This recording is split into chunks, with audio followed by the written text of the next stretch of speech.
Eh, Vamos a continuar con el Evangelio. No tenía previsto abordar este capítulo hasta pasado septiembre. Quería tomar un periodo, de meditación, de reflexión y de estudio. Pero bueno, el Señor al final me ha impulsado a abordarlo. Y vamos a ver una introducción. Apenas si acaso alcanzaré a hacer un poco la exégesis del capítulo 1 y 2, brevemente, que no es propiamente dicho el discurso. Y este es el discurso último de Yeshua, el discurso del Monte de los Olivos o del Olivar, donde obviamente ha suscitado pues mucha intriga, ¿no? Y esperanza también, ¿no? Porque al fin y al cabo, como hemos cantado, tenemos esperanza, ¿no? Eso es lo que nos define, ¿no? Si algo sabemos es que Él volverá y Él nos dará vida, ¿no? Ese es el fin del discurso, al fin y al cabo. Tenemos esperanza, ¿no? No somos como el mundo que no tiene esperanza. Me encantan las palabras del apóstol Pablo, ¿no? A los filipenses: Cristo en nosotros, la esperanza de gloria. Y eso es lo que nos conmueve, ¿no? Es el motor que nos hace vivir la vida en el Mesías y tener esa esperanza de gloria. Y bueno, hoy sí que quizás, no sé si retenga la atención de todos. Reconozco que es bueno predicar los púlpitos, pues una parte práctica, obviamente, y aplicación. Hoy no va a ser así al caso, ¿no? Creo que merece este discurso del Monte de los Olivos pues un poco de detenimiento, una introducción, y quizá para algunos pues sea un poco, quizá, ¿no? A lo mejor no, quiera Dios que no, pues no tan atrayente a lo mejor para su vida personal. Sé que para los que les gusta pues estudiar pues la Biblia, y no solo la Biblia, sino también pues todo lo que tiene pues en referencia a este discurso, ya sea escatología, pues para las palabras de Cristo en su contexto histórico, gramatical, ¿no? ¿Qué es lo que vamos a hacer? Pues creo que le va a ser de bendición, ¿no? Y bueno, antes que nada, pues siempre me gusta conectar los contextos. Este discurso tiene un contexto pues que tiene que ver mucho con el capítulo anterior, el capítulo 23, ¿no? Capítulo 23, que ya lo hemos abordado verso a verso, va muy conectado y ligado con este discurso. Capítulo 23 ha sido pues una denuncia pública de Yeshua contra el liderazgo religioso infructuoso, ¿no? Que ya ha venido hablando ya desde la entrada triunfal, limpiando el templo, echando los cambistas, con una serie de 3 parábolas de juicios sobre Jerusalén, sobre el contexto religioso. Su cúspide es Mateo capítulo 23, donde hay una denuncia pues muy característica en los ayes, esos 7 ayes que vimos ahí de vosotros, escribas y fariseos hipócritas, etcétera. Vimos una a una, y sacando el último capítulo, el último estudio, pues una aplicación a nosotros que podemos caer en esa hipocresía religiosa. Y estuvimos viendo pues las últimas denuncias, el estudio anterior, para pues en este caso el liderazgo, ¿no?, religioso, categorizado en las palabras de Jesús por escribas y fariseos, pero que engloba pues a todos los líderes, ¿no?, que de una u otra manera influían sobre el pueblo, ¿no? Como dice Isaías: golpea al pastor y las ovejas son dispersas, ¿no? Es notorio que una vez tras otra, en la revelación progresiva, vemos cómo pues los líderes eficaces son de mucha bendición y los líderes ineficaces son un desastre que arrastra a todo el pueblo, ¿no? El profeta Ezequiel habla contra y denuncia a los pastores, a los falsos pastores, que han llevado a Israel a la perdición, y que en boca de Jesús, como dice, pues se ponen en medio de la puerta como los porteros y no dejan entrar, ¿no? Y siendo ciegos, ¿cómo van a poder guiar a otros? Si ellos mismos caen, caerán los demás, ¿no? Entonces es de suma importancia el entender que hay muchas advertencias, sobre todo Pablo lo advierte: en los postreros días habrán engañadores, ¿no? Amadores de sí mismos, que predicarán una verdad y negarán su eficacia. A esto se evita, dice Pablo, ¿no? Y obviamente hay personas que no hablan en nombre de Dios, pero no viven la vida de Dios, la devoción a Dios que se nos demanda como hijos de Dios. Y hay exhortaciones para eso, pero también hay esperanza. Como he dicho, Dios siempre tiene un remanente fiel y también dentro del liderazgo, ¿no? Y yo lo creo. Por eso me encanta ese verso que dice Pablo a Timoteo: bueno, preséntate a Dios aprobado como obrero, ¿no? Que no tiene de qué avergonzarse, que usa bien la palabra de verdad. Y luego dice: y prepara, ¿no? Y ayuda a otros a preparar a otros, ¿no? Para que sean idóneos en enseñar, ¿no? En buena conducta, etcétera. Porque los hay y Dios ha levantado eso, ¿no? Y lo creo, a lo largo de la historia también de la Iglesia, aunque siempre ha habido sus más y sus menos, pero siempre ha habido gente fiel, ¿no? Porque dice: yo me he reservado un remanente, a Dios no se le escapa nada. Pues la Iglesia, como dice Pablo, es la columna y baluarte de la verdad, ¿no? Siempre Dios tiene un remanente fiel. Y espero que entre nosotros seamos ese remanente. Amén. Entonces, bueno. Pues conectando al capítulo 23, hay una declaración muy importante que va a cobrar sentido si alcanza a ver los primeros dos versos de Mateo 24. Y es la declaración, y vamos a leerla, si la puedes poner, Olga, de Mateo 24, 39. Bueno, vamos a leer desde el 37, para que veamos después de esos ayes básicamente lo que termina diciendo Yeshua. Y dice así: Jerusalén, Jerusalén, que matas a los profetas y apedreas a los que te envían, ¿cuántas veces quise reunir a tus hijos como reúne la gallina a sus pollitos debajo de sus alas, pero no quisiste? Pues bien, aquí vienen los dos versos interesantes que suscitan la pregunta de Mateo 24, 2, de los discípulos. Dice: les advierto. Bueno, dice: pues bien, la casa de ustedes va a quedar abandonada o desolada, ¿no? Según la traducción. Y les advierto, y esta declaración es muy importante, que ya no volverán a verme hasta que digan, eso ya lo vimos, pero es interesante conectar esto con el verso, con los versos siguientes: bendito el que viene en el nombre del Señor, ¿no? Se habla de una venida y se habla de, pues en cierta manera, un abandono, ¿no? de Dios, ¿no? La casa va a quedar abandonada, es decir, la presencia de Dios va a ser removida y no verán a verme, o sea, la presencia de Dios, ¿no?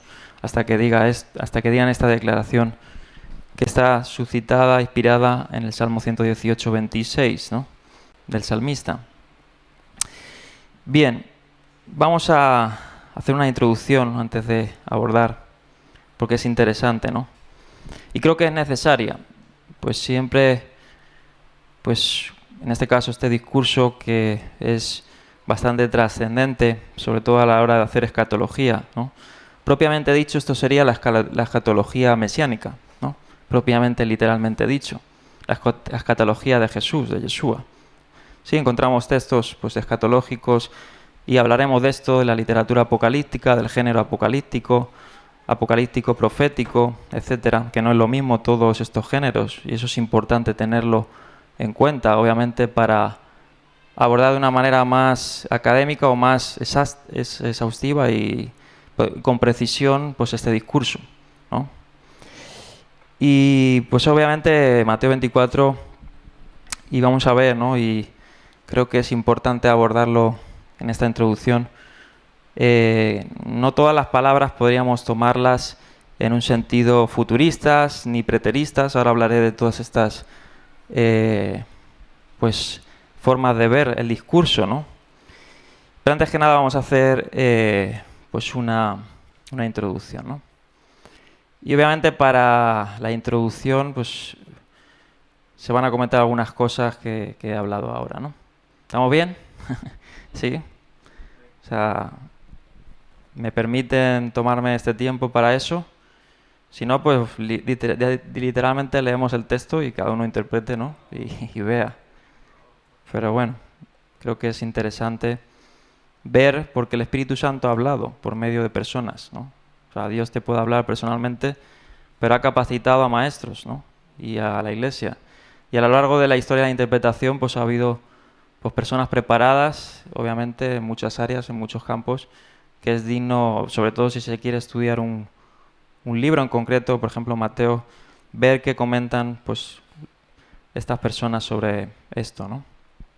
Bien, en esta introducción voy a citar mucho, bueno, aunque no lo voy a citar, pero obviamente condensado la introducción del comentario Mateo de Donald Carson, que hace una introducción al capítulo desde una perspectiva académica, ¿no? De lo que se ha comentado básicamente a día de hoy, ¿no? En la erudición a día de hoy. Y no todo de ahí, me ha bendecido mucho el comprar una monografía llamada Mateo 24-25, como un texto profético apocalíptico, y bueno, tiene otros títulos, ¿no? Publicado el año pasado, es una obra bastante pues buena, que es bastante compleja en muchos sentidos y práctica, tiene muchas cosas, ¿no? Pero bueno, voy a alternar fuentes, ¿no? y etcétera.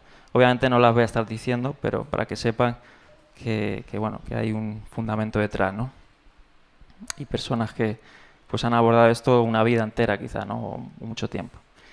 Bien, como dice aquí, ¿no?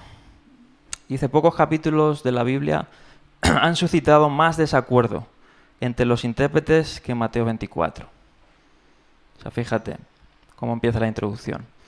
Sus paralelos están en Marcos 13 y Lucas 21, ¿no? Obviamente es bueno siempre, pues, en los evangelios sinópticos comparar, ¿no? Cómo lo expresa Lucas, cómo lo expresa Mateo, cómo lo expresa Marcos, ¿no? Hay diferencias, obviamente, y cosas que pueden uno complementar al otro o enriquecer al otro, etcétera, ¿no? Obviamente es para personas que estudian el evangelio a profundidad y van a ir viendo, comparando y, bueno, dando respuesta, ¿no? Y dando luz a otros textos. En este caso, pues, en esos paralelos se relata lo mismo, el último sermón de Jesús del Monte del Olivar, etcétera, ¿no? Vale, obviamente no voy a hablar de la historia de interpretación desde el siglo I, más o menos desde los escritos de la Didache, que ya se abordan cosas así, de Mateo 24, hasta Bengel, que es del siglo XVII. Todo esto lo he compilado en diapositivas aquí y voy a subir un artículo en mi página de un poquito las voces más prominentes dentro de la historia de la Iglesia de cómo han visto este capítulo, ¿no? No los voy a aburrir con esto, aunque lo había preparado, pero no para darlo, obviamente. O sea, obviamente soy consciente de la información, pero sí para tenerlo ahí, porque obviamente hay hermanos que me piden las diapositivas y luego, pues en un futuro lo dejaré a modo de manual para que esté ahí accesible, ¿no? Y bien.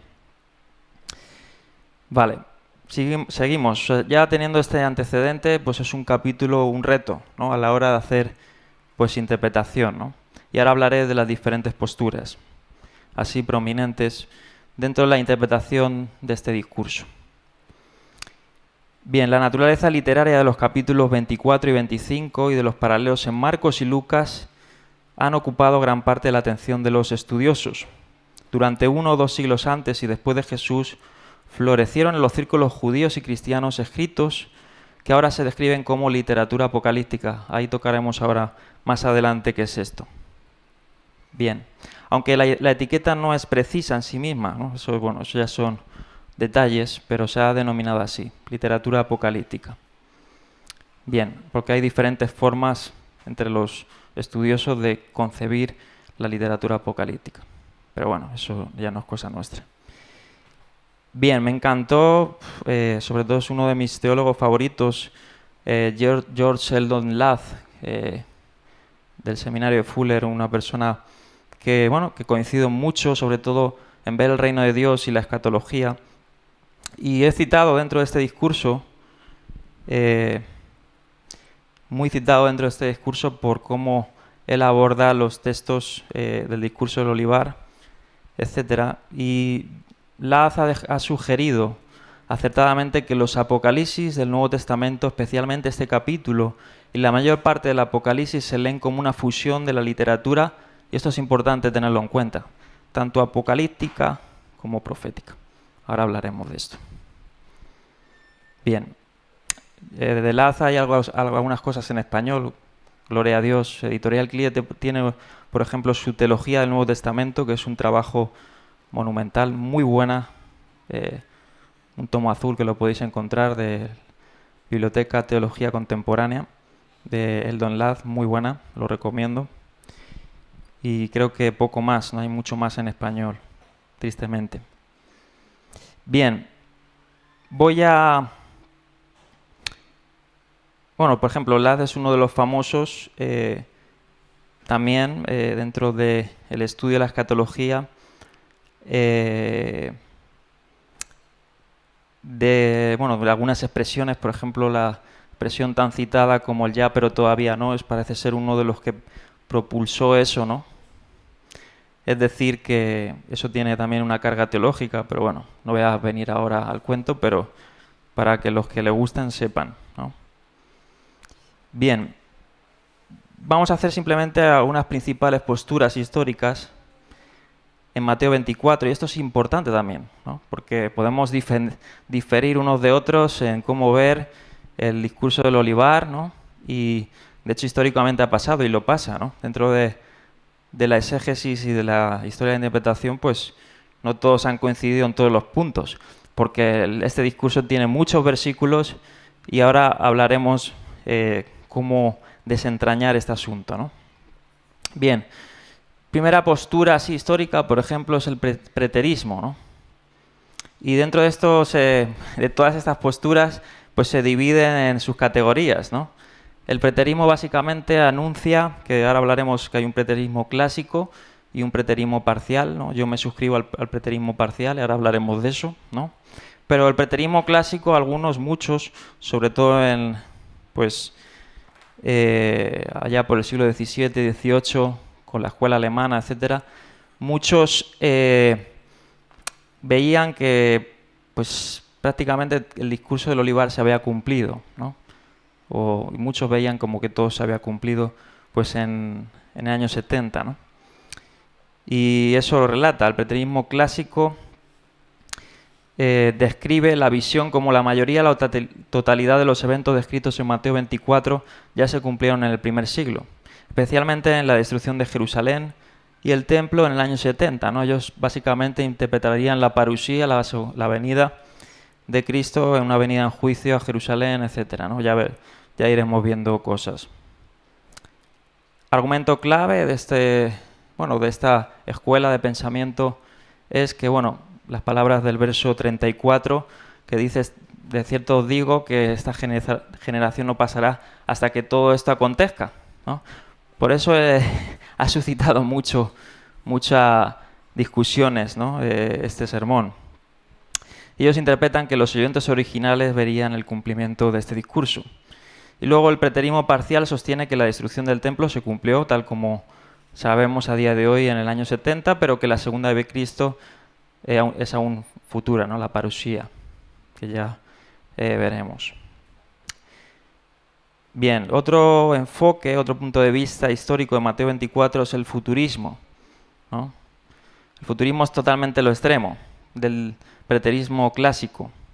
El futurismo, su visión es que, pues, si no es que todo, la mayor parte de Mateo 24 se refiere a eventos futuros, ¿no? O sea, que no se han cumplido, como la gran tribulación, la segunda venida literal de Cristo y más otros temas, ¿no? Descritos en el sermón. El futurismo está muy presente dentro del dispensacionalismo, ¿no? Y también hay diferentes puntos de dispensacionalismo, ¿no? El clásico, podríamos decir, que nació con Darby y otros, ¿no? Y sobre todo inunda mucho en teologías evangélicas modernas, ¿no? Que son dispensacionalistas, que no por ende son, pues muchas veces decimos evangélicos y pensamos que son protestantes. No, eso es un error, ¿no? De hecho, los reformadores, el dispensacionalismo como tal no existía en la época de la Reforma, vino después, ¿no? Entonces, los reformadores tenían otro tipo de punto de vista de ver la soteriología y la escatología, etcétera, ¿no? Bien, el futurismo actual, bueno, sobre todo es muy popular en Estados Unidos y sobre todo en las iglesias de corte pentecostal, ¿no? Que les gusta tanto, pues, bueno, son muy sensacionalistas, por decir así, ¿no? Y los eventos cósmicos y futuros, etcétera, ¿no? Tercer punto de vista de Mateo 24, el historicismo, ¿no? Estos pues defienden que los eventos de Mateo 24 se desarrollan a lo largo de la historia de la Iglesia, ¿no? Por ejemplo, Lutero, Calvino, Zwinglio y muchos reformadores eran historicistas, ¿no? Por ejemplo, Lutero entendió que se estaba cumpliendo cosas del discurso de Mateo 24 en su tiempo, con el papado, etcétera, el anticristo, ¿no? Y eso es el historicismo, ¿no? Que los eventos de Mateo 24 no son eventos que se cumplieron en el año 70 todos, ¿no? Que eran a futuro, obviamente, pero los que escribieron eso estaban viendo el cumplimiento a lo largo de sucesos, a lo largo desde el siglo I hasta sus días, ¿no? Y ahí he puesto el ejemplo de cómo lo vio, en este caso, pues, algunos reformadores, ¿no? No todos, obviamente, ¿no? Bien. Luego están, pues, los que menos, podría decir, pero es abundante, sobre todo en algunos cortes, ¿no? Amilenianistas y otros grupos, es el idealismo, ¿no? O el simbolismo. Que obviamente todos en cierta manera tienen parte de verdad, ¿no? O sea, en algunas secciones, no todas, ¿no? Entonces lo suyo es combinar y ir viendo qué y cómo, ¿no? Y eso es hacer un criterio propio, ¿no? No, pues, obviamente basarse en categorizarse en un lado, que se puede hacer, pero primeramente es ver y comparar, ¿no? Y el idealismo es que Mateo 24 no se refiere a eventos históricos específicos, sino que representa principios espirituales o cíclicos que se repiten en la historia, ¿no? Por ejemplo, el conflicto entre el bien y el mal, un dualismo, juicio divino, etcétera, ¿no? Vale, es una postura más teológica que literal, ¿no? O sea, ya vemos ahí pues muchos puntos de vista, ¿no? Y bueno, sin entrar en los subgéneros, pero como hemos citado ahí, pues hay mucho desacuerdo para la interpretación de Mateo 24 en su cuerpo, en su corpus, ¿no? Bien, sigamos. Aquí citando a Laz, que es el que mencionaba antes, tiene una tesis, es un escrito, sí, sobre traducción español en una revista, ¿no? La JBL. ¿Por qué no profético y apocalíptico, ¿no? Que es la postura que más me convence dentro de la interpretación de Mateo 24. Y dice aquí, ¿no? Laz reconoce las diferencias ampliamente sostenidas entre estas dos perspectivas, pero promueve la sugerencia de que las escatologías profética y apocalíptica no son excluyentes, ¿no?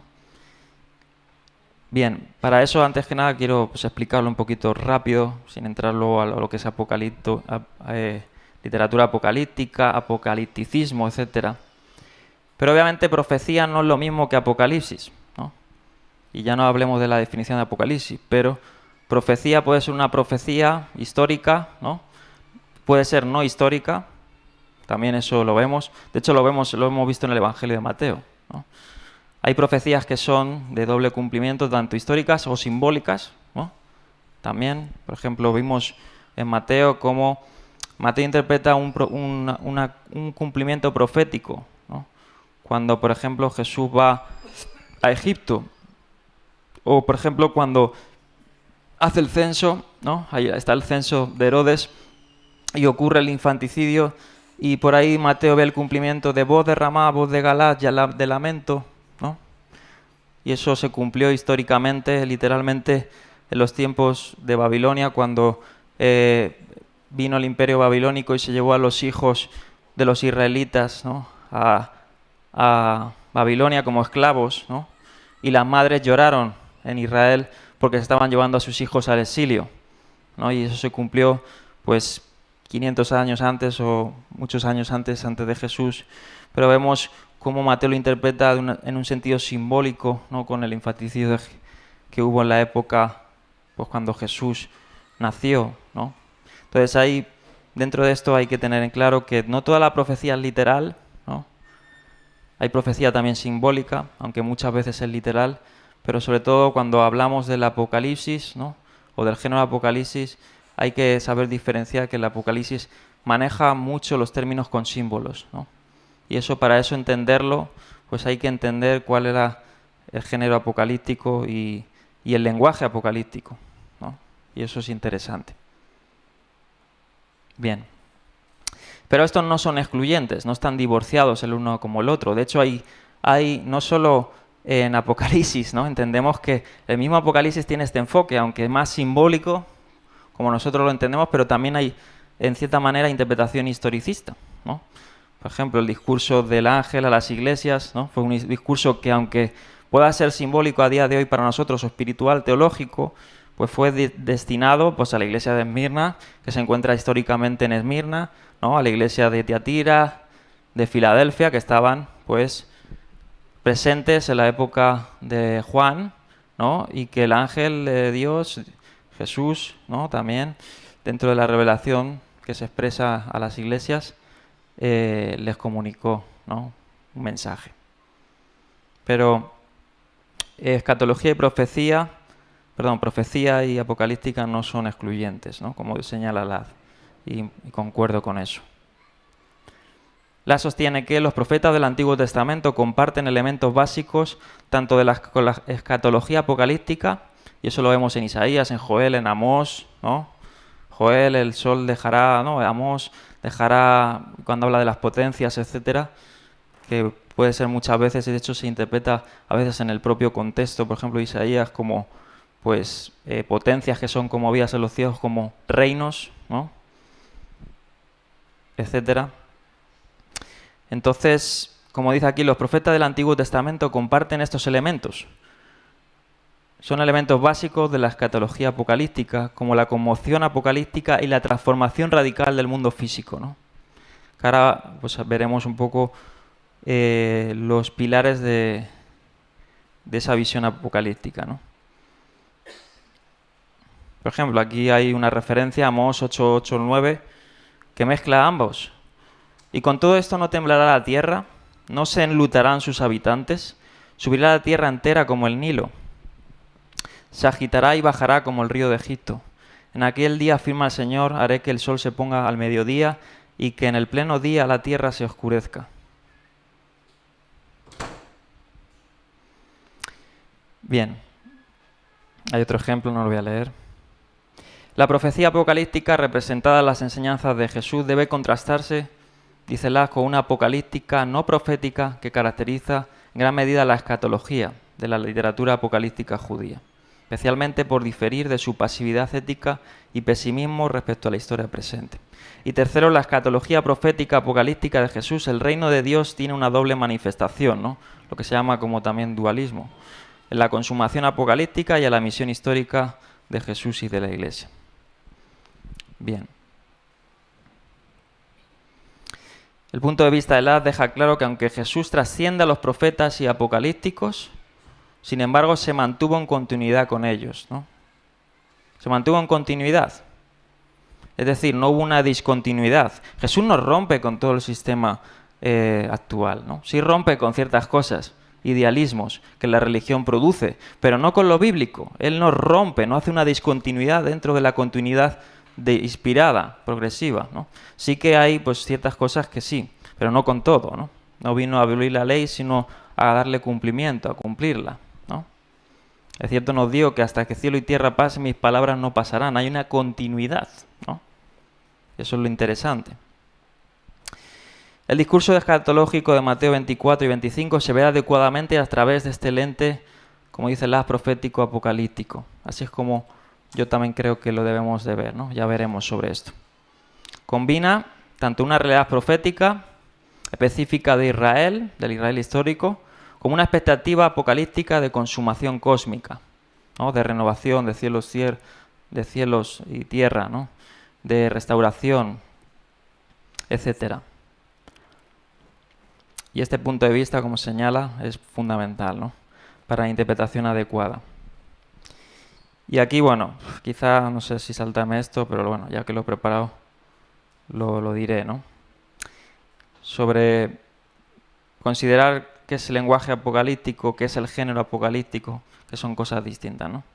Pero antes de nada, pues dentro de la estructura del discurso, pues también tampoco hay consenso, ¿no?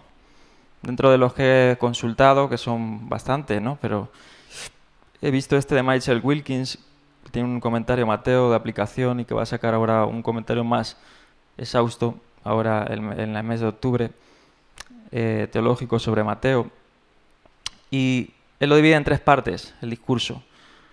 Y vamos a ver la estructura, cómo las divide. La primera parte describe los acontecimientos por lo general en orden cronológico, la primera parte, que antecede a la venida de Jesús, desde el verso 4, que propiamente empieza el discurso ahí, hasta el verso 31. En esa primera parte encontramos, en primer lugar, una descripción general de los sucesos que ocurrirán a lo largo de todos los tiempos, con una actividad también evangelizadora a nivel mundial que pondrá fin a esos tiempos, ¿no? B, a continuación describe la gran tribulación, versos 15 y 28, que entrelaza la profecía con la destrucción del templo en el 70. Y aquí vemos una amalgama, ¿no? O sea, cronológicamente, si uno quiere ver, ¿no? Muchos historicistas han querido ver esto así, es muy confuso y ahora analizaremos por qué. Entonces vemos como una amalgama, se mezclan, se entrelazan textos cronológicos y no cronológicos. Por eso surge tantas interpretaciones de Mateo 24, ¿no? Y eso es lo que hay que ir viendo. Por eso es necesaria esta introducción. Bien, C. Luego explica la venida del Hijo del Hombre durante el tiempo de tribulación, en esa primera parte, 29 a 31, y concluye la primera parte del discurso con un principio general de proximidad relacionado con la destrucción y la parushía, con la venida, la segunda venida. Bien, segunda parte del discurso proporciona lecciones sobre cómo observar y esperar al Señor, ¿no? Y estar preparados para su venida. Versos 32 del capítulo 24 hasta el 25-30. Jesús aborda, esto se divide en estas secciones, Jesús aborda las enseñanzas declarando por qué deben estar alertas sus discípulos, a saber porque se desconoce el momento de su venida, ¿no? Ahora hablaremos un poco de la inminencia del término, también es discutido. B. Entonces ofrece una advertencia general con respecto a vigilar, porque la venida se producirá a una hora desconocida, y prosigue con 3 palabras para instruirlo cómo deben aguardar ese desconocido momento de su venida. Es más práctico esta parte del discurso, ¿no? Y 3, la tercera parte que pone el fin al discurso, es un aviso de juicio y una promesa de recompensa. He hablado que también es una promesa este discurso, ¿no? O sea, muchos pueden ir a Mateo 24 y como pues leerlo de una forma con temor, ¿no? Yo no la leería así, sabiendo que hemos sido sellados para, pues, y tenemos, como dice Pablo en Romanos 8, el Espíritu que da testimonio, ¿no? Y el Espíritu de la reconciliación. Entonces, es un aviso de juicio, sí, esto nos produce pues el vigilar, como hemos visto en la sección anterior, el aguardar al Señor con temor y temblor, ¿no? Con ese aceite, con nuestras lámparas con aceite, pero también es una promesa de esperanza, de recompensa, ¿no? Un momento especial para todos, ¿no? Sobre todo especialmente para los creyentes. Bien. Y ahora, rápidamente, para no aburrirles, pero es interesante también verlo. Sobre esto hay obras y obras, ¿no? Pero simplemente rápido. Dentro del Mateo hay algunos simbolismos, ¿no? Yo lo creo así. Y el simbolismo quizás no está marcado en Mateo 24 como en otros textos, ¿no? Que se denominan apocalípticos. Por ejemplo, aunque no todo es el texto apocalíptico en sí mismo, aunque se llama Apocalipsis, ¿no? Pero no podíamos englobar todo en Apocalíptico, el libro de Apocalipsis, pero ahí se encuentran mucho más simbolismos, ¿no?, que en el discurso del olivar. Pero hay algo presente, ¿no? Y indiscutiblemente pues el género apocalíptico engloba algunos pilares, como dice David Sim, que es uno de los grandes estudiosos contemporáneos de este género, ¿no? Y ahora veremos cuáles son los pilares de la escatología de Apocalipsis, ¿no? O de la apocalíptica, más que Apocalipsis, porque hay más literatura apocalíptica judía de los tiempos, ¿no?, que muchos a lo mejor no lo saben, pero por eso es interesante verlo. Los debates sobre el fenómeno apocalíptico se han asociado durante mucho tiempo a la confusión terminológica, que lo he dicho antes. El término apocalíptico es un adjetivo, sin embargo se empezó a utilizar de forma confusa como sustantivo. Para aportar algo de claridad, Hanson propuso una triple distinción dentro del término apocalíptico, a saber, primero apocalipsis, dos apocalipticismo y tres escatología apocalíptica, ¿no? Por ejemplo, un apocalipticismo sería pues también denominado para denominar a grupos, ¿no?, que tienen pues por decir así, un pilar que su tinte es que todo lo ven ya, ¿no? ¿No habéis conocido a personas así? Personas que, no, ya, ¿no? La inminencia, que hablaremos de eso, pues viven para eso, ¿no? Se les va la vida en eso y bueno, no desprecio, obviamente el Señor, pues hay muchos, cada uno tenemos pensamientos, ¿no? Y yo lo respeto y obviamente puedo diferir en muchas cosas, pero hay personas que pueden tender a un apocalipticismo extremo, de ver todo lo que pasa en el mundo como el fin, como ya pasa, ¿no? De hecho, ahora ha sido muy sonado para nosotros con todo lo que ha pasado, ¿no? Con Irán y con la vacuna de tal, pues hay mucha gente que se volvió loca, ¿no? Y eso ha pasado a lo largo de la historia de la Iglesia, pasaba a los tiempos de Jesús, por ahí estaban los esenios en Qumran, ¿no?, que, pues muchos tenían algún tinte así. Entonces hay que tener pues un poco de equilibrio, tampoco relajarse, ¿no?, porque Jesús también dictó que no hay que relajarse en forma de parábolas y también con palabras pues muy directas, ¿no?, pero pues tampoco caer en un fanatismo extremo, ¿no? Y sabemos que hay grupos que han caído en este fanatismo, a lo mejor no ortodoxos, pero grupos paralelos que, pues, hermano, que ya viene el Señor y han vendido todo, ¿no?, y no vino. O han puesto fechas y tal fecha y no vino, ¿no? Pero bueno, eso ya no es propiamente dicho nuestro analizar eso, pero hay que tenerlo en cuenta, ¿no? Bien, David Sim, como he dicho, da 8 características o pilares fundamentales dentro de la escatología apocalíptica. Rápido. Primero pilar es el dualismo, cielo y tierra, ¿no? El cielo y la tierra están conectados y todo lo que pasa en la tierra pues tiene un eco en los cielos y pues en cierta manera determinado por los cielos, ¿no? Hay en cierta manera un determinismo, ¿no?, que es el próximo pilar. Hay un determinismo. 3, las calamidades escatológicas, ¿no? La literatura o lenguaje apocalíptico pues siempre está acompañado de cataclismos, ¿no?, de variantes, de pues remover tu comodidad, ¿no?, de agitaciones, de vibraciones, de terremotos. Se caen los cielos, se caen las estrellas, se cae todo. Eso es muy común dentro de la literatura apocalíptica, ¿no? Si vemos sobre toda la literatura apocalíptica, esto es lo que rige todos estos pilares. 4, la llegada de una figura salvadora, ¿no? A pesar de todas estas variantes y terremotos y cataclismos, pues no nos quedamos ahí como las grandes películas de Hollywood, ¿no?, a ver el acabose. No, hay una figura salvadora, hay una esperanza, ¿no? Eso también es propio, aunque eso también está implícito en géneros que no son apocalípticos, pero estos son los pilares, ¿no?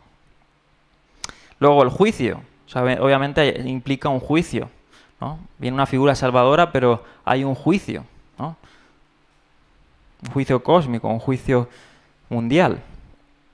Hay un destino, ¿no? Destinos para malvados y destinos para los justos. también es un pilar dentro de la literatura apocalíptica. Obviamente hay una fe, ¿no? Hay una cosmovisión implícita dentro de los justos, ¿no? Y hay una inminencia del fin.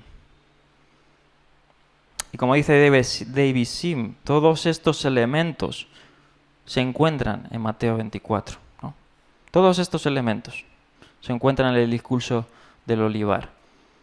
Eso no implica que sea un género totalmente apocalíptico, pero sí que tiene escatología apocalíptica, o lo que se conoce como estos símbolos, ¿no? que abundan dentro de esto.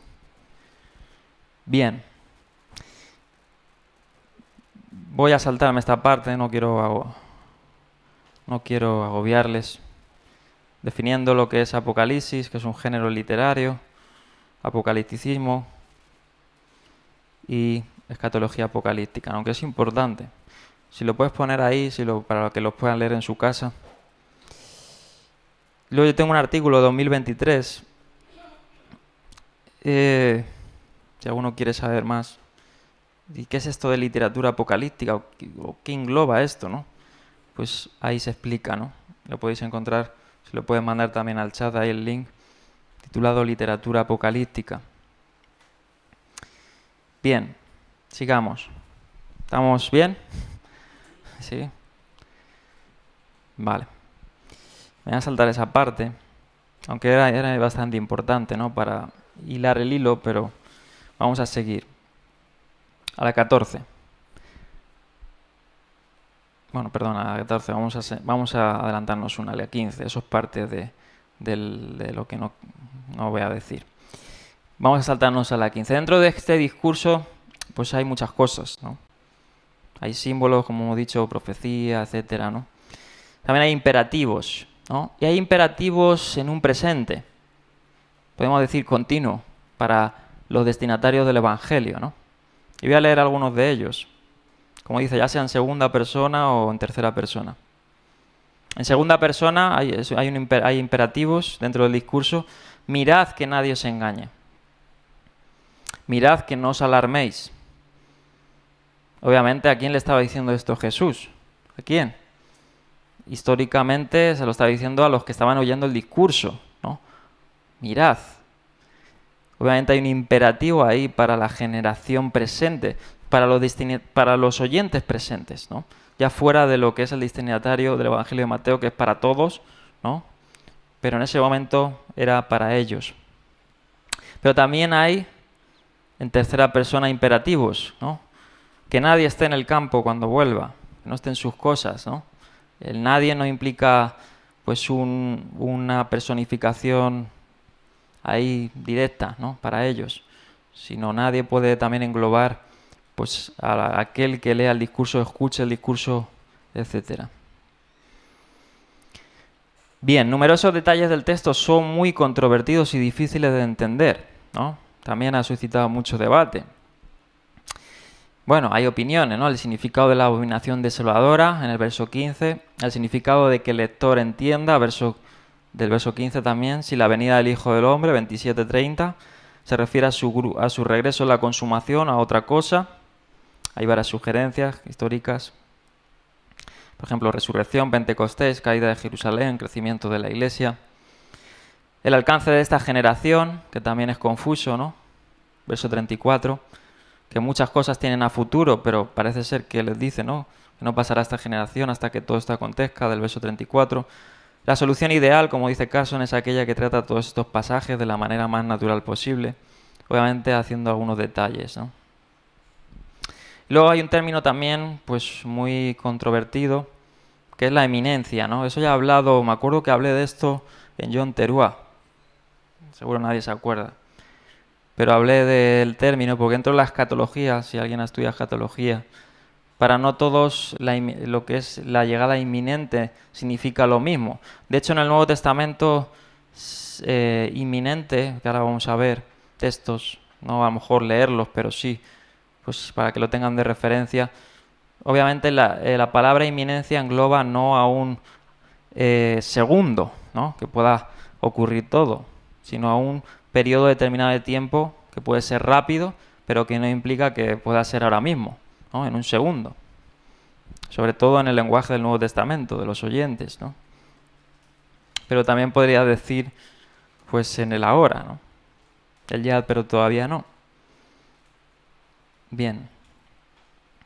Como dice, hay un término controvertido, no en el texto, pero sí en la vanguardia de la teoría interpretativa. Es inminente, que plantea dos problemas relacionados, pero distintos. Uno se refiere a las expectativas del Jesús histórico y está relacionado con la forma en que las diversas partes del discurso se relacionan entre sí.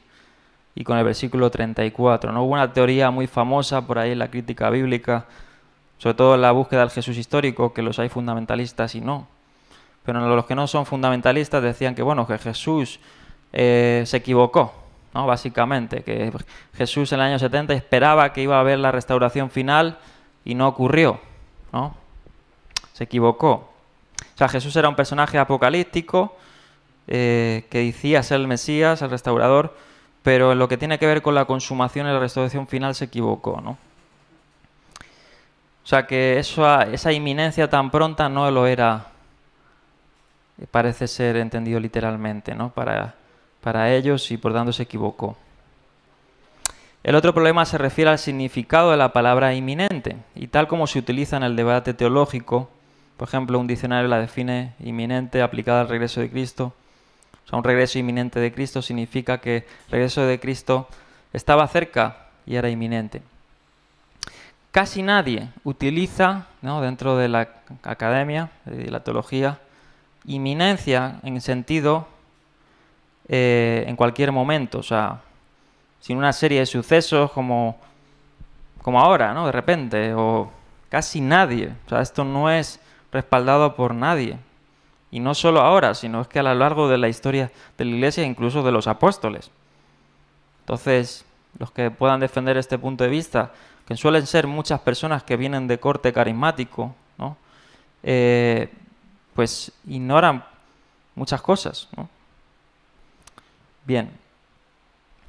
Pero los escritores evangélicos que utilizan la palabra de los evangelios discrepan sobre si inminente en el sentido de en cualquier momento debe interpretarse en el sentido en cualquier segundo, en un sentido más amplio, como en cualquier periodo o en cualquier generación.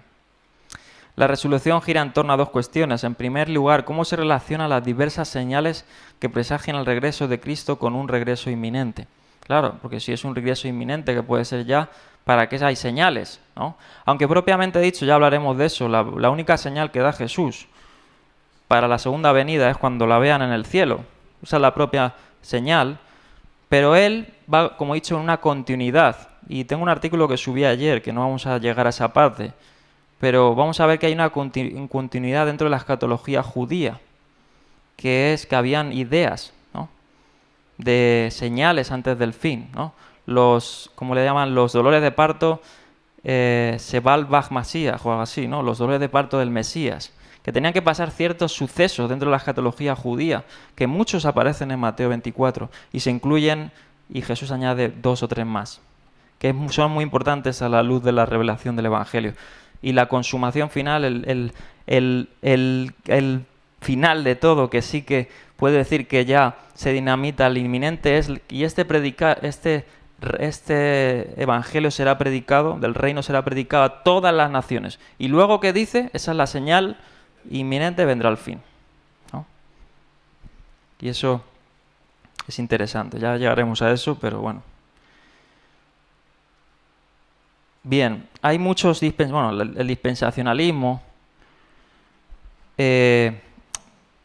Su discurso de Mateo 24 es su estandarte, ¿no? El dispensacionalismo clásico. Y bueno, ahí es respetable todo, ¿no? La mayoría de los dispensacionalistas clásicos postulan 2 regresos, ¿no?, o 2 etapas en su regreso. Una antes de que aparezca cualquiera de las señales, es decir, un rapto, ¿no? Contemplan un rapto, que la mayoría de los dispensacionalistas son pretribulacionistas, ¿no?, que piensan que la Iglesia no va a pasar por la gran tribulación o por la tribulación. Defienden eso, ¿no? Entonces postulan el regreso de la parusía de Cristo en 2 etapas, ¿no? Una en un rapto secreto, o un rapto, ¿no?, de la Iglesia a los cielos, y otra en una segunda venida literal, física, ¿no? Espiritual. Bien. Por eso digo, Mateo 24 lo usan mucho los dispensacionalistas, ¿no? Dice, uno será tomado, otro será dejado, ¿no? Que aparece aquí en el famoso discurso del olivar. ¿Cómo se reconcilia todo esto? Es un capítulo bastante interesante. Y los dispensacionalistas ven dos etapas dentro del discurso del olivar. Y en otros textos, pero este es uno de los principales, ¿no? Dentro de su teología. La mayoría está de acuerdo en que ningún pasaje de la Biblia enseña de manera inequívoca un regreso en dos etapas, ¿no? La mayoría de los teólogos. Es más que nada, más que categorizarlo en dos etapas, es una armonización teológica, ¿no? Es una armonización teológica, cómo se entiende todo lo que parece como, o lo que entienden ellos como dos etapas, ¿no? Hay que armonizar, ¿no? Bien. Sigamos. Otras teorías reclaman la atención, como la de Barton Payne. Payne es un gran teólogo que hubo pues hace unos años. Él tiene una enciclopedia de profecías. Lo tenéis en español, la verdad que es bastante buena. Tiene una síntesis enciclopédica de las profecías de toda la Biblia, ¿no? Él recoge todas las profecías de la Biblia y las armoniza en todos los libros de la Biblia, ¿no? Y bueno, y le da diferentes formas de verlo, ¿no? Es bastante valiosa dentro de la escatología, ¿no? Hace poco Clees sacó un diccionario bastante interesante creo que es, no sé si español el autor o hispano, no queda otra, ¿no? Si es de habla hispana, que es el diccionario enciclopedio de escatología, ¿no? Un recurso que quiero adquirir porque tiene bastante buena pinta, ¿no? Pero Payne tiene una buena enciclopedia ahí de profecías. Y él decía, ¿no? Quien propone que los acontecimientos del año 70, ya atrás, todas las señales restantes son tan generales que pueden cumplirse en cualquier generación, ¿no? Él pensaba que la mayoría de todas estas señales pues habían pasado, ¿no? Habían pasado. Las distinciones relativas a la inminencia se vuelven irrelevantes. No faltan otras teorías. Desgraciadamente, el significado de inminente es una cuestión tan amplia que cada teoría es, de hecho, todo un esquema escatológico. Bien, bueno, pasemos. Vale, son 24. Rápido, para cerrar esto de la inminencia. La verdad es que la evidencia bíblica no respalda de manera inequívoca la visión en cualquier momento y con frecuencia milita en su contra. No solo todos los verbos revelantes del Nuevo Testamento para esperar con ansias esperar tienen un rango semántico que incluye un retraso necesario, sino que muchos pasajes del Nuevo Testamento también descartan implícitamente una inminencia en cualquier momento. Y ahí tenemos algunos ejemplos. Vale. Sigamos. Vale. A primera vista, la pregunta de los discípulos y el tenor del discurso sostienen que Jesús está tratando al menos dos cuestiones, ¿no? Y esto hay que tenerlo en cuenta. Por eso yo no soy futurista ni soy preterista clásico. Aunque bueno, dentro de estas dos secciones se puede entender el preterismo clásico, pero no soy futurista en el sentido de que obviamente lo divido en dos sucesos. Uno, la caída de Jerusalén, que está implícita dentro del discurso, ¿no? En expresiones como no quedará piedra sobre de piedra, etcétera, y en otras expresiones. Y luego en un regreso, ¿no? El regreso del Hijo del Hombre, famoso regreso, y la parusía, ¿no? Quizás el enfoque más común para la interpretación del discurso del Monte de los Olivos hoy en día es el que sostiene que Jesús responde tanto a la pregunta sobre la destrucción de Jerusalén como a la expectativa de la venida del Hijo del Hombre. Pero que estos dos temas, que es lo que vuelvo y repito, que quiero que se quede en la mente nuestra, que es lo que yo voy a abordar de esa manera, es que estos dos temas están tan entrelazados en algunas secciones que no a lo mejor categorizar lo que es imposible desentrañarlos, pero es un reto. Es un reto. Bien, esta lectura mixta, como señala Carson, combina el interés por la caída de Jerusalén, la segunda venida, que esto se remonta históricamente al menos hasta Agustín, ¿no? Ya empezó a proponer pues esto, ¿no? Y bueno, incluso antes. Bien, luego hay otros puntos de vista, ¿no? Y es interesante también verlos, porque ha suscitado mucho debate, ¿no? También dentro de la tradición evangélica, por ejemplo, Broadus y Lane, que son grandes pues teólogos, no sé si los conoceréis. Pero, por ejemplo, Broadus sostiene que los versículos 15 al 21 y 34 producen, como he dicho, está entrelazado, ¿no? Él los categoriza así, predicen la destrucción de Jerusalén, y al menos los versículos 29-31 predicen el regreso del Señor. Pero, dice, todo intento de asignar un punto de división definitivo entre los dos temas ha resultado pues muchas veces un fracaso, ¿no? Si el regreso de Cristo se sitúa entre los versos 28 y 29, entonces el versículo 34 resulta muy difícil, ¿no? Si se toma en orden cronológico.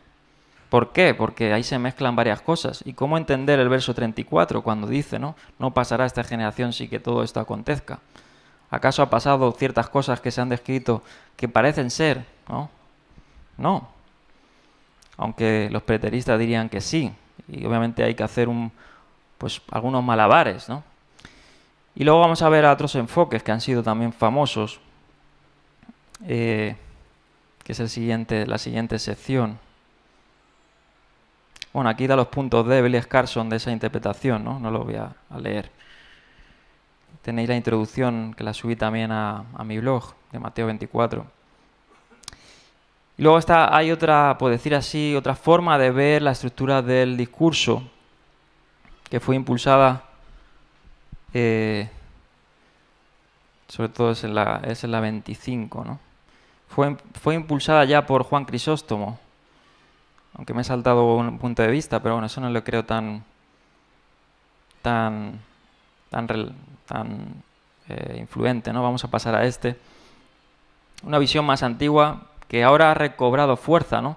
Se remonta a Juan Crisóstomo, pero ahora ha sido bastante popular y bastante detallada y bastante, pues podemos decirlo, fundamentada y a la vez digna de leer.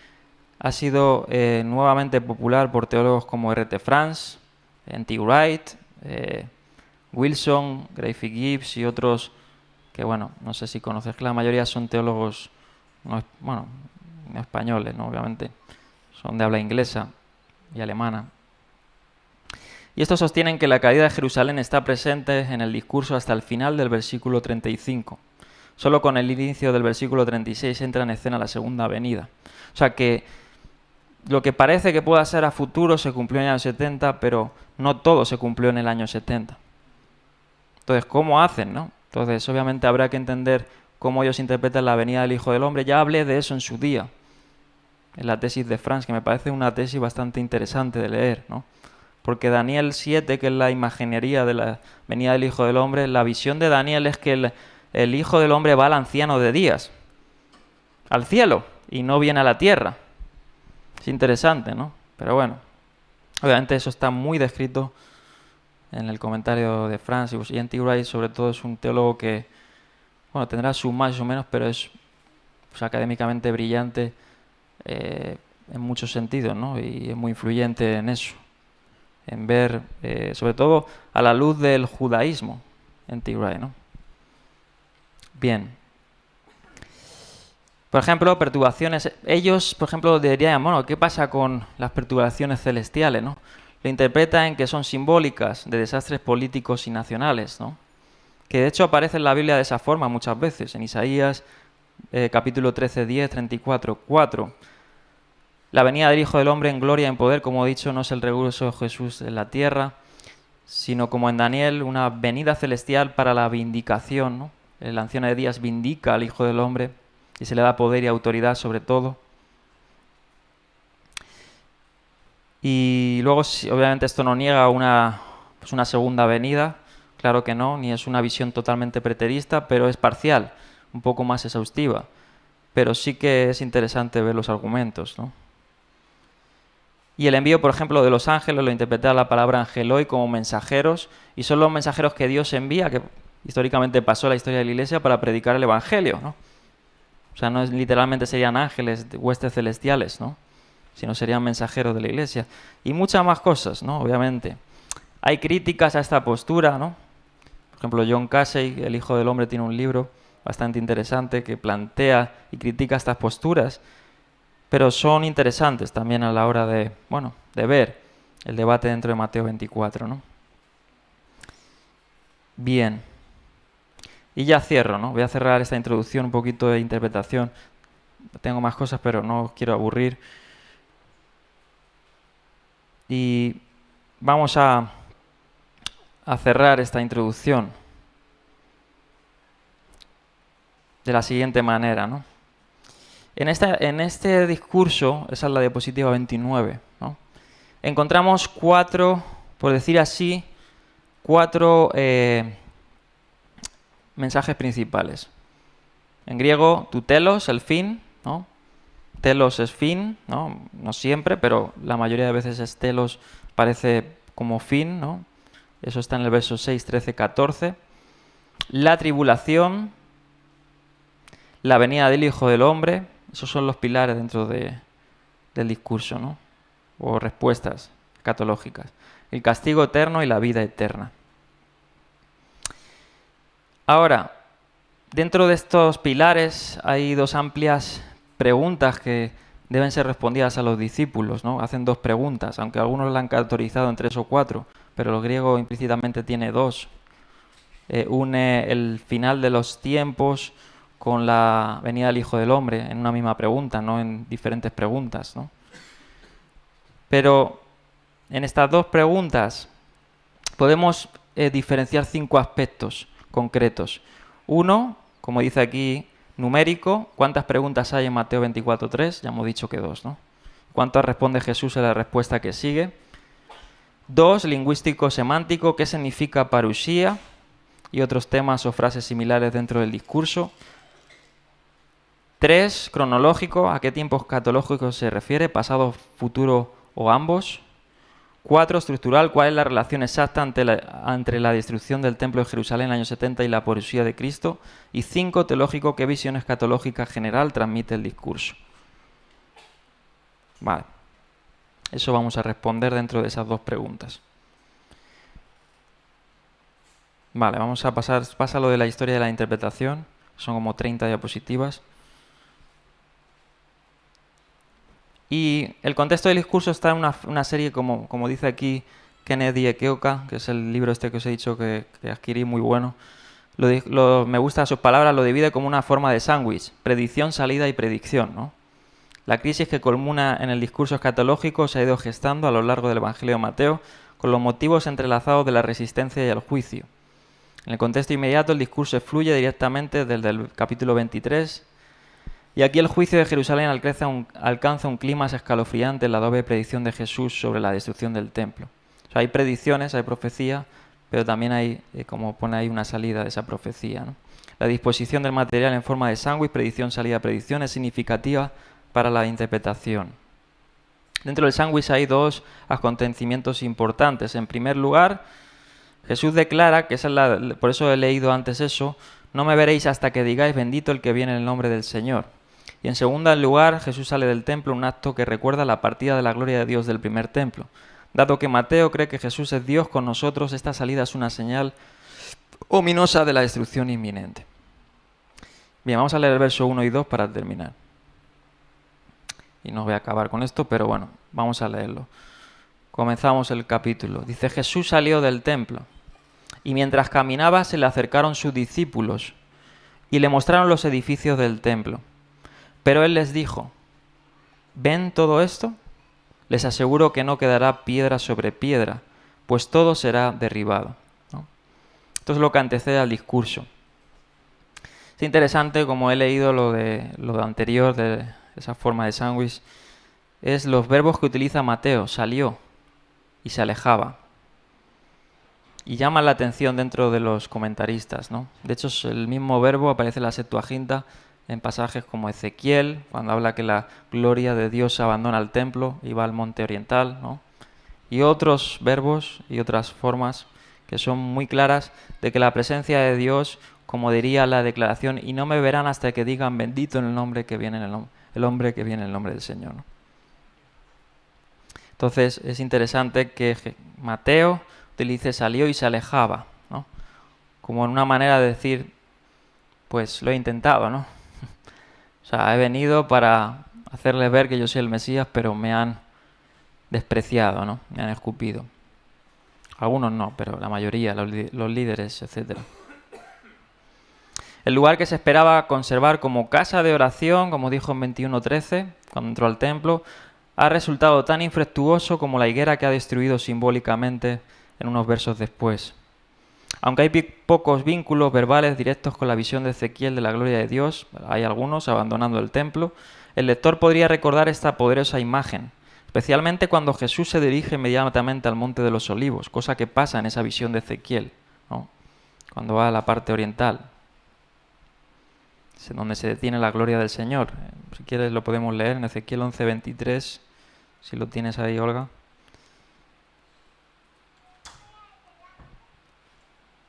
Creo que es el 11:23, si no me equivoco. Si no, es el 10, pero vamos. Lo puedes poner rápidamente para hacernos la imagen. Dice, la gloria del Señor se elevó de en medio de la ciudad y se puso sobre el monte que está en el oriente de la ciudad, ¿no? Y eso no es la primera vez. En el 10 también aparece. Bien. Obviamente para llegar al Monte de los Olivos, Jesús y sus discípulos salían, ¿no? Se entiende que salían de lo que es el recinto del templo. Y bueno, si tenéis una imagen gráfica que la he puesto ahí, de dónde estaba el Monte de los Olivos, pues estaba pues en un pináculo, obviamente era un monte, aunque también el templo estaba sobre un monte, ¿no? Pero pasaba el valle de Kidrón, ¿no? Donde ellos posiblemente cruzaron el valle de Kidrón y pues en el camino, todavía no propiamente dicho dentro del monte, en el camino, a lo mejor con una perspectiva más alejada, no del todo, pues empezaron a mirar las piedras. De hecho, si vamos al Evangelio de Marcos, si no me equivoco, Lucas, uno de los dos, ellos le dicen a Jesús, mira qué piedras tan grandes, maestro. Y esa pregunta, ¿por qué los discípulos lo dijeron? Porque ya él había dicho que la casa iba a quedar desolada. Entonces dijeron, ¿cómo Dios? ¿Cómo un templo tan majestuoso, que hablaremos de eso, ¿no? Que es tan grande, es una maravilla, ¿cómo va a quedar desolada, ¿no? Y le hicieron hacer como reflexionar a Jesús, no, mira qué piedras tan grandes, ¿no? Y Jesús le dijo, bueno, no quedará piedra sobre piedra, ¿no? O sea, viene un juicio. Ahí lo vemos, ¿no? Eso está en Marcos 13:1, que es como, me gusta esa frase, como dice Rete France, expresa entusiasmo turístico, ¿no? Cuando uno va, por ejemplo, a una ciudad y ve la Puerta del Sol y dice, wow, qué arco más bonito, ¿no? Qué magnífico, lo que sea, ¿no? De hecho, Josefo en Guerra a los Judíos lo relata como verdaderamente con piedras, de hecho da los detalles de no sé cuántos codos, por ahí tengo el dato, y que la gloria del templo de Herodes era inmensa. De hecho, tenía muchas cosas cubiertas de oro y desde lejos deslumbraba, como dice Josefo en Guerra a los Judíos 5:222. Dice que reflejaba un brillo tan intenso que quien se atrevía a mirarlo era como si mirara al sol, ¿no? O sea, como dice, desprendía una gloria arquitectónica tan grande que la gente se maravillaba, ¿no? Y esa gloria tan grande, lo que tenía en magnitud y en grandeza, no lo tenía en sustancia, ¿no? Por eso Jesús sale del templo y dictamina juicio, ¿no? Bien. Aquí tenemos, ¿no?, la imagen, pues, que veis ahí. Vale. Bueno, sobre esta introducción, la introducción al discurso que hemos hecho, pero también hay que sugerir algunos puntos probables, sobre todo para el público original. Como hemos dicho, el templo era muy, podemos decir, muy valorado, no solo por los judíos, ojo, no solo por los judíos, como dice aquí Kiner, ¿no? Era valorado de una manera tan espléndida también por los gentiles, por todo el mundo romano. Hay escritos en la carta de Aristeas, en diferentes escritos históricos, que en Macabeos aparece como lo admiraban, en segunda de Macabeos 2:22 y en otros escritos que era muy famoso el templo de Herodes por su magnificencia y esplendor, ¿no? De hecho, como dice Sanders y otros, era tan grande y magnífico casi que ningún otro templo en la antigüedad, ¿no? O sea, no tenía parangón, posiblemente en otro templo comparándolo, ¿no? Aunque había templos grandes, como el que vimos, bueno, creo que fue en Corinto, ¿no? Que estaba, o no, en Éfeso, ¿no? Estaba Diana, templo de Diana y otros templos grandes, pues eran, a lo mejor no le llegaban ni a los pies, ¿no? Al templo de Herodes. Bien, los fariseos que en general detestaban a Herodes a veces se mostraban descontentos con su abuso del templo, incluidos ellos consideraban el templo como el lugar más sagrado de la ciudad, el más sagrado del mundo. De hecho, surgen fábulas dentro de los judíos, por ejemplo, como he dicho, un judío egipcio que era Aristeas, y otros, y ellos comparaban que el templo de Dios era tan magnífico y tan poderoso que era invencible, que por mucho que querían, que quisieran los paganos destruirlo, era invencible. De hecho, hay esperanzas y cosas en los libros de los macabeos como que Dios iba a pelear por su templo, ¿no? Y dentro de la expectativa judía y de los dichos judíos alabando tanto el templo, se habían olvidado en cierta manera del Dios del templo. Y es curioso que ahí sí que surge una discontinuidad dentro de la continuidad de decir que Jesús se distanció de muchos judíos en decir que el templo no era invencible, ¿no? Que el templo obviamente era un lugar escogido por Dios, pero que ya no era ese lugar escogido por Dios, porque la presencia de Dios, como hemos dicho, salió del templo, ¿no? De hecho, la creencia, como dice Kinner, de los dioses, de los gentiles, es que los dioses luchaban por sus templos, ¿no? Como dice Herodoto. ¿Y por qué no el Dios de Israel iba a luchar por su propio templo? Como dice Cuarto de Macabeos, 4, 9 al 12. Pero Jesús dijo, no quedará piedra sobre piedra. Es decir, que Jesús no estaba abogando para defender a una estructura, ¿no? Era realmente, algunos han criticado eso, ¿no? Esas palabras, piedra sobre piedra. ¿Era realmente posible derribar, como dice aquí la pregunta, una mampostería tan enorme? Bueno, hay diversas opiniones, ¿no? Los bloques herodianos, a día de hoy, que son muchos parte del muro occidental, de la muralla que rodeaban el recinto del templo, no del propio templo, miden más de 5 metros de largo. Imagínense, quizás, no sé, la mitad de este salón, ¿no? Incluso un poquito más, bueno, más o menos. La mitad de este salón. 5 metros de largo, un solo bloque, ¿no? ¿Cómo derribar un bloque tan grande, ¿no? Y eso era parte de la subestructura del templo. Imagínate, no de los propios arquitectura del templo, ¿no? De hecho, Josefo narra en Antigüedades 15 que las piedras utilizadas en el templo medían 12 metros de largo. No sé cuántos codos a día de hoy, 12 metros de largo. Es decir, más largo, bueno, de hecho no sé cuánto habrá desde el ordenador hasta la entrada, pero posiblemente, no sé, ¿qué habrá? ¿20 metros? ¿O 15 metros? No lo sé. Pero, pues imagínense, 12 metros, como el salón, más o menos. Una piedra, ¿no? O sea, era una obra impresionante arquitectónica. Sin embargo, Jesús dijo eso, no quedará piedra sobre piedra, ¿no? De hecho, esta fue una de las acusaciones más grandes, y esto posiblemente algunos han hecho eco de que todavía no había salido propiamente de lo que es, sí, del recinto del templo, pero no propiamente totalmente del recinto de la ciudad. Porque muchos escucharon esa declaración, aunque él ya la había hecho en Mateo 21, no de esa forma, ¿no? Pero el no quedar piedra sobre piedra, muchos a lo mejor lo escucharon, ¿no? Y esa fue una de las acusaciones que hicieron cuando Jesús estaba ante Caifás, ¿no? Y no solo ante Caifás, sino cuando estaba propiamente clavado en la cruz. ¿Qué le dijeron a Jesús? Se burlaron de él y le dijeron, tú que destruyes el templo y en 3 días, ¿no? Le atribuían a Jesús que destruían el templo. Fíjate, tú que destruyes el templo, ¿cómo se enteraron de eso? Y que en 3 días lo reconstruyes, sálvate a ti mismo, si eres el Hijo de Dios y baja de la cruz. Y en el juicio le dijeron, este hombre dijo, puedo destruir el templo de Dios y reconstruirlo en 3 días. De hecho, luego también fue una acusación. Esta fue una de las ocasiones. Por eso ellos idolatraban el templo. De hecho, cuando Esteban también le dijeron que Esteban estaba proclamando en Hechos capítulo 6, verso 13 al 14, que iba a destruir el templo, ¿no? Podemos leerlo. Hechos 6, 13 dice, presentaron testigos falsos que declararon, este hombre no deja de hablar contra este lugar santo y contra la ley. Le hemos oído decir que ese Jesús de Nazaret destruirá este lugar y cambiará las tradiciones que nos dejó Moisés.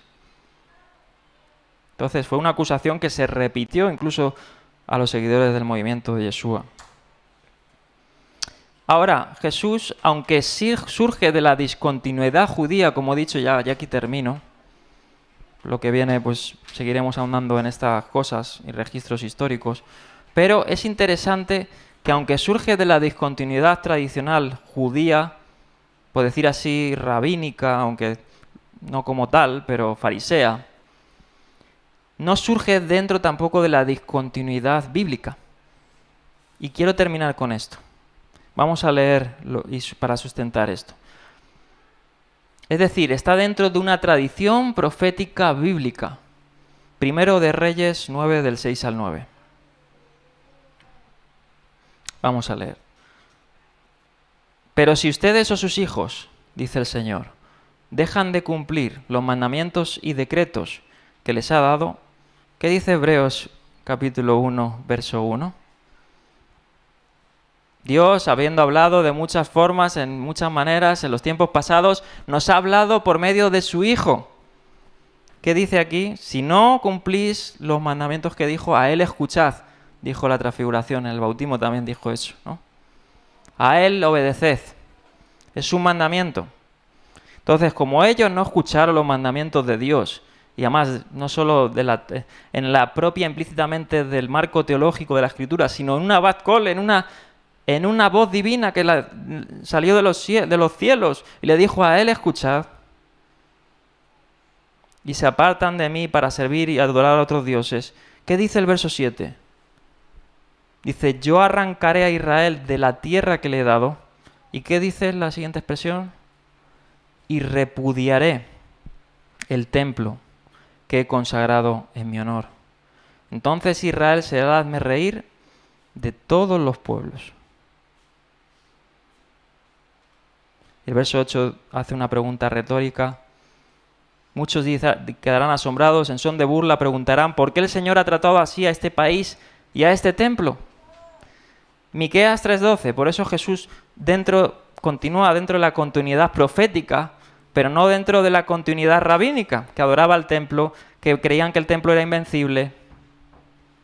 Miqueas 3:12, por lo tanto, por culpa de ustedes, Sión será como un campo arado, Jerusalén quedará en ruinas, y el monte del templo se volverá un matorral.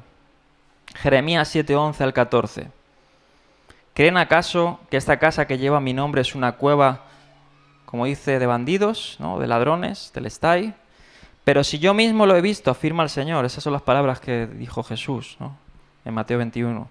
Vayan ahora a mi santuario en Silo, donde al principio hizo habitar mi nombre, y vean lo que hice con él, por culpa de la maldad de mi pueblo Israel. Y ahora, puesto que ustedes han hecho todas estas cosas, afirma el Señor, y puesto que una y otra vez les he hablado y no me han querido escuchar, y puesto que los he llamado y no me han respondido, lo mismo que hice con Silo, que llevan mi nombre y en la que ustedes confían, y con el lugar que les di a ustedes y a sus antepasados, lo mismo va a hacer. Y bueno, hay muchos más textos. Jeremías 26, etcétera, ¿no? O sea, Jesús actúa dentro de la tradición profética, denuncia en contra de la destrucción del templo, porque obviamente el pueblo ha abandonado al Dios del templo, pero no ha abandonado el templo, pero sí al Dios del templo, ¿no? Y bien, pues vamos a dejarlo aquí. Terminaremos con el verso 2. Y ya después del 2, pues entramos al discurso después del 3, perdón. Porque el 3 es la pregunta que le hacen los discípulos, y a partir del 4 entraremos al discurso del olivar, ¿no? Pero bueno, nos quedamos aquí en el 2, en esa expresión de no quedará piedra sobre piedra. Y hay muchos testimonios muy interesantes, muchos, para ver que esto fue una realidad histórica, que incluso dentro del testimonio interno de la literatura judía, como Yohanan ben Zakkai y otros que salieron por ahí, Yohanan ben Anina, que relata a Josefo de un pregonero que iba diciendo por Jerusalén, voz de lamento, voz de... que lo trataban como loco. Hubo un montón de señales que en Mateo 24 no aparecen, pero sí voceros, pero sí aparecen implícitamente cuando dice Jesús, os voy a enviarles, que dice profetas, escribas, ¿no? Los azotaréis, los perseguiréis. Dios incluso levantó profetas y escribas no dentro del círculo de los apóstoles, que también los levantó, sino también de populacho, ¿no? Y hasta dentro de escribas de la propia tradición judía, aunque no, incluso algunos pudiera ser que no confiaron en Jesús, pero el ejemplo está ahí de Yohanan ben Zakkai, que fue de los pocos que se preguntó qué pasa con el templo, que están habiendo cosas muy raras, ¿no? Y veremos esos testimonios. Entonces es interesante, ¿no? Y ya para abordar. Y bueno, vamos a ponernos de pie.